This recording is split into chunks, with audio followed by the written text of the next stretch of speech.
Hello and welcome to Mangatory 96, and today we're going to talk about High School DxD. Today's topic will be Ravel and what she did in the story. Specifically, I will cover the volumes that the anime didn't cover, starting from volume 11 and going all the way to volume 23, as it is the perfect place to end this video. But before we start, here's the spoiler warning, as we'll be spoiling a lot of things in this video, so if you don't want to be spoiled, I would highly recommend that you go and read the light novel, as it is an enjoyable read. For everyone else, let's start with what Ravel did in volume 11. At the beginning of volume 11, she became Isa's manager in the underworld under Caesar's request due to the latter show gaining popularity among the children. Later on, in the end, she starts crying after realizing Isa's demise upon seeing his spawn evil pieces. In volume 12, she, along with the other members of the Occult Research Club, were staying at the Grammary Palace after being shocked with Isa's death. She criticizes Koneko for holding back her feelings until she finally breaks down into tears and hugs her. She was then encountered by her two brothers to cheer up.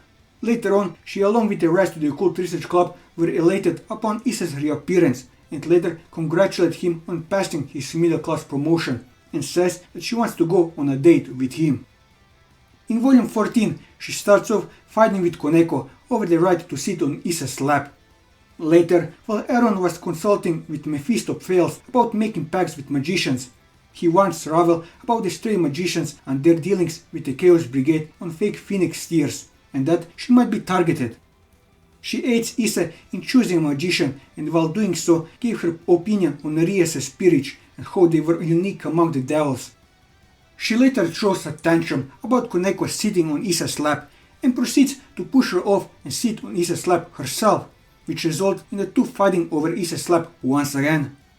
The night after the arrival of Elmenhilde Karnstein, Ravel entered the bag while Isa was in it, and while washing his bag, she tells him that she would like to continue being his manager. She is later kidnapped alongside Koneko and Gasper during an attack on Co Academy during school hours. She, along with her fellow first years, are rescued by the combined force of the Grammar and Citri groups. After reuniting with Isa, she proclaims that she never will lose faith in him and believes that he will rescue them. In volume 15, Ravel continues to assist Isa in finding a magician for him to make a pact with, where Askuroka suggests that Le Fay might be suitable for it, where Ravel turned it down due to Le Fay's former affiliation with the Chaos Brigade. Regardlessly, Ravel does question Le Fay and discovered that she actually surpassed her criteria to assume the role. In volume 16, Ravel saw of the Occult Research Club members, Benina and Lobgoro, who are going to Romania to aid Rias and Kiba. She minded Isa to mind his appearance, just like a manager would. After the meeting for the formation of DxD, Ravel accepted Isa's request to make Le Fay his contracted magician. She oversaw Isa's contract ceremony with Le Fay in volume 17 and was successful in making a 5-year pact between the two.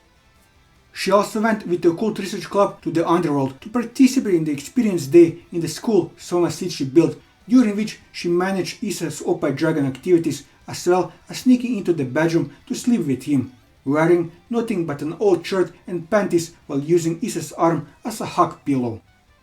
In volume 18, she calls Isa for the discussion for the Christmas project but interrupts him making out with Rias, which she apologizes for. She is later seen along with the other girls observing the interdimensional room that Toji Shido brought for Irina to be able to have sex with Isa without falling and commented on how if Kuroka found out about it, she will take Isa inside and not let him go until he had copulated with her. In the extra life of DX1, while Ravel plays chess with Rias in the club room, they think back to the rating game against Riser and wonder what the outcome would have been with Rias' current peerage, with Aaron taking an interest in the idea, leading Ravel to call her brother for a rematch. The rating game began on their next holiday, where this time Ravel doesn't participate. Instead, she asks Irina to take the previous place as Riser's bishop. The end match resulted in the Grammar team's victory. A few days after the Phoenix match, Ravel and Rias have another discussion and come to Azazel to set a scramble flag match with Sequer Agares. In volume 19, Ravel informs Aaron that she will rejoin her brother's spirit for his rating game with Die Hauser. Later, while everyone was enjoying the underground pool within the Hyodo residence, she sorts out a timetable for Issa to apply sunscreen onto anyone who requests it. She's later seen seeing everyone off as they go into battle against the rebelling exorcist.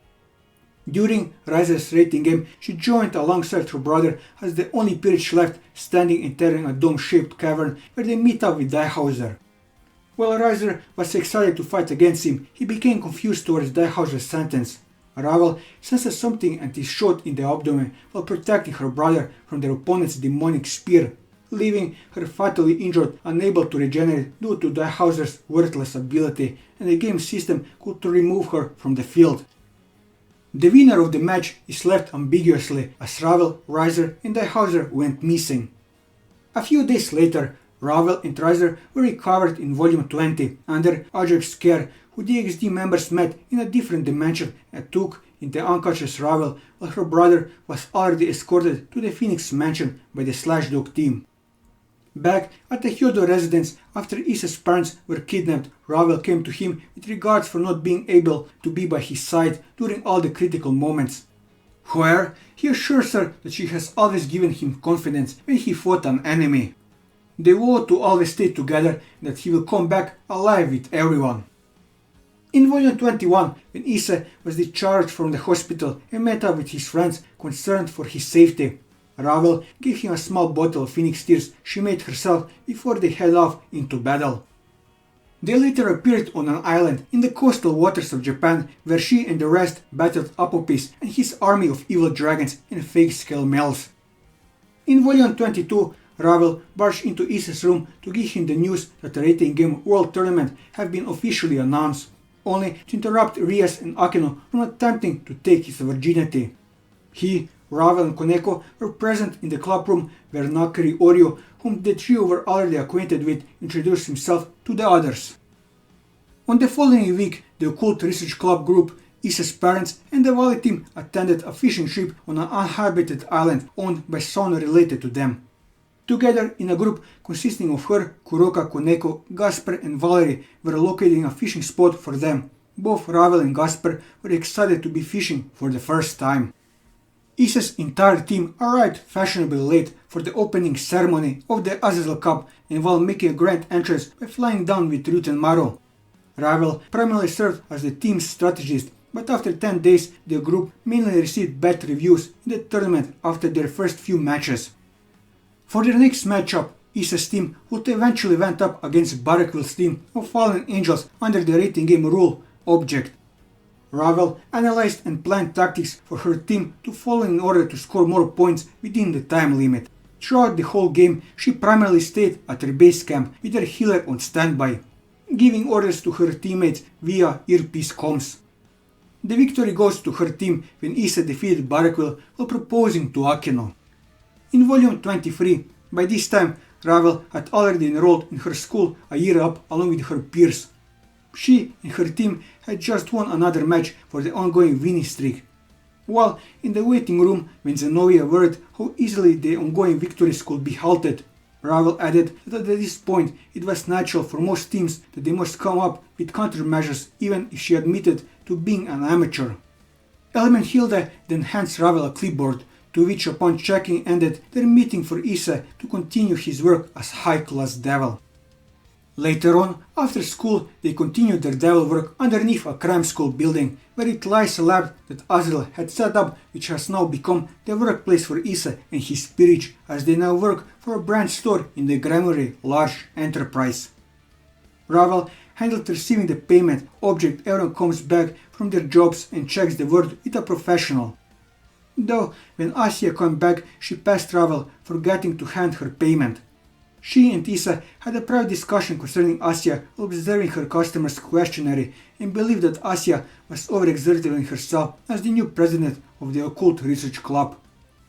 She smiled at Issa, who expressed worry for his spirit and agreed to help her when they can. The two came out of the storeroom, with everyone accusing them of workplace romance. Issa attempted to deny it, but it occurred to Ravel that storeroom could also be used as such. Hilde came in with tea to serve for everyone to be as helpful as she could be, but soon enough tripped and nearly broke the teacups if it weren't for Zenobia. Ravel had also given her a strict training menu with Zenobia that she must follow if she were to join them in the tournament.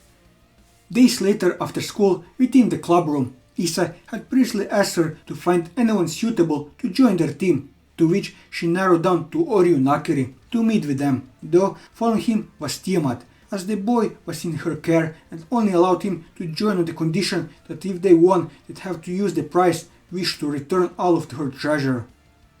Ravel explained to her that Issa is the number one of wishes the winner gets depending on how big they were.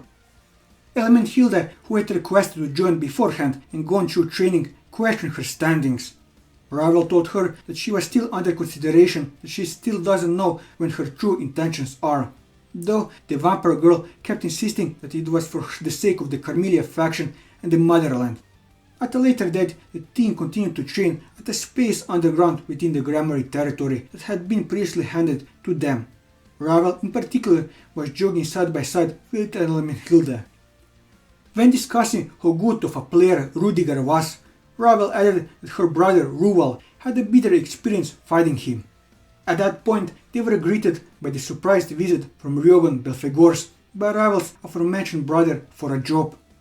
She handed documents, game data that could be useful in their next fight. While she may have found them to be helpful, she pulled Issa's back from Ryogon, who she attempted to flirt with, recalling the rumors about her liking younger males. Ryogon soon left with her heartfelt smile when the girls present gave off stinging gazes towards Issa while Ravel continued to hold on to his arm. Their next match was up against Dulio and his team of reincarnated angels. In the end, victory goes to Dulio's team. After the match, Ravel cries over the team loss. Issa gently embraces her and pats her head to console her. He then said that it could have gone worse without her, that they will get stronger, and took her away from everyone to console her and listen to her emotions. Be this a card everything that they wanted to card on Ravel's role in the story. And that will be all for this video. If you like this video, leave a like, leave your thoughts in the comments below, or subscribe to the channel for more manga reviews and One Piece content. And until next time, take care.